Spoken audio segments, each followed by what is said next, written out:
And now we return to new questions about Judge Brett Kavanaugh's past and the future of his confirmation battle in the Senate. Senator Chris Coons is a Democrat from Delaware, and he serves on the Senate Judiciary Committee. Senator, thank you for joining us. Again, what do you know at this point about the state of the FBI investigation, this supplemental investigation? Judy, I know that it's ongoing. I know that agents have been investigating and interviewing people over the last couple of days. I do not know what the exact scope is of this investigation or when they intend to bring it to a close. Well, as our Lisa Desjardins reported a few minutes ago, there's now a letter from Dr. Blasey Ford's attorneys to the FBI saying that none of the information they've offered, their phone calls have not been returned, the information they've offered to turn over has not, the FBI hasn't taken them up on that. What's your understanding of their efforts to seek any further information from Dr. Blasey Ford? I don't have direct knowledge of this from the FBI, obviously, but I think that both Judge Kavanaugh and Dr. Ford should have been questioned early in this process, and then the other individuals who've made allegations against Judge Kavanaugh or documents that were brought forward in last week's Senate Judiciary Committee testimony last Thursday should be used as the basis for further investigation. I was concerned, Judy, last Sunday when there were press reports that the entire investigation was going to consist of questioning 4 individuals, and that would be it.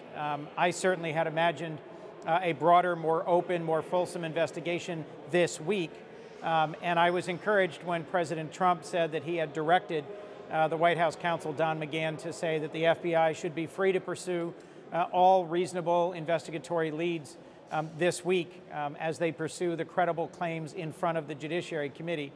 I don't think we'll know exactly how many people were interviewed and by whom until Friday, but I also have tried to refer forward to the FBI people who've contacted my office.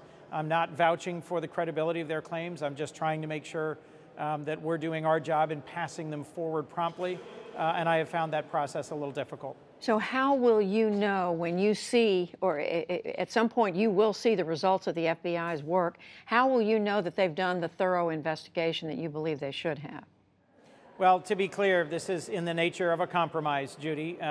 If I were designing an FBI follow-up background investigation to the allegations against Judge Kavanaugh, it would last much longer and be much broader than what I suspect will be accomplished this week.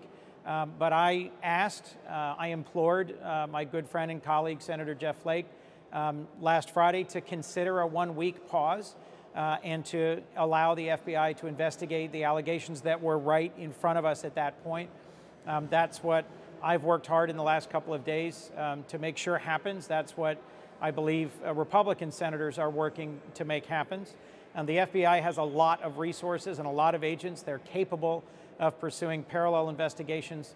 They should be able to interview dozens of people in a week, but I don't know exactly how broad the scope will be, and I'm not sure what will be in the final report that the Senate should receive this Friday. What is your read on your Republican colleagues who have not declared themselves yet on Judge Kavanaugh, on whether they are open to not supporting his nomination if they don't feel satisfied by the results of this investigation? Well, Judy, I'm not going to characterize recent conversations, but I'll say that publicly, last week they said a few key Republican senators that if there were not a 1-week pause for the FBI to investigate the allegations in front of the committee, then they weren't comfortable voting for cloture, voting to move ahead with his confirmation. So it's my expectation that's what precipitated this week. I did publish an editorial today in a newspaper here in Washington that lays out what I would expect would be in that FBI background investigation. But I think what has moved this forward and what I'm grateful for is the assertion by a few undecided Republican senators that they thought there were allegations in front of the committee that deserved to be investigated, either to clear Judge Kavanaugh of these allegations or to corroborate the allegations made by Dr. Ford, Deborah Ramirez, and others. Senator, as you know, there's more conversation now about truth and temperament, about whether Judge Kavanaugh adhered to what is known to be the facts, the truth, when he was testifying about his own past, and the temperament that he displayed. Are those going to be part of senators' decisions when they decide whether to confirm or not? I think they should be, because I think temperament, fitness goes to our advice and consent role. You know, different senators, I think, will reach different conclusions. In the very long, very heated, very emotional hearing that we had last Thursday, Dr. Ford came forward with riveting testimony. I am convinced that she believes she was assaulted, and I am convinced that Judge Kavanaugh believes he did not commit that assault. But it is very difficult to reconcile those two competing narratives. I do think that Judge Kavanaugh was aggressive in the ways he interacted with several members of the committee and came up to or even crossed a line in terms of the partisanship of his accusations against the Senate committee and the Democrats on the committee. I think Judge Kavanaugh would have been better served to leave those arguments to his partisan defenders on the committee rather than making those arguments so forcefully himself in that setting. And just to be clear, you've definitely decided to vote no? I concluded at the end of the previous round of confirmation hearings that because of Judge Kavanaugh's extreme views on presidential power and on substantive due process and individual liberty, that I would vote against his nomination. That was before Dr. Ford's allegations were the subject of a lengthy hearing. Senator Chris Coons of Delaware, we thank you. Thank you.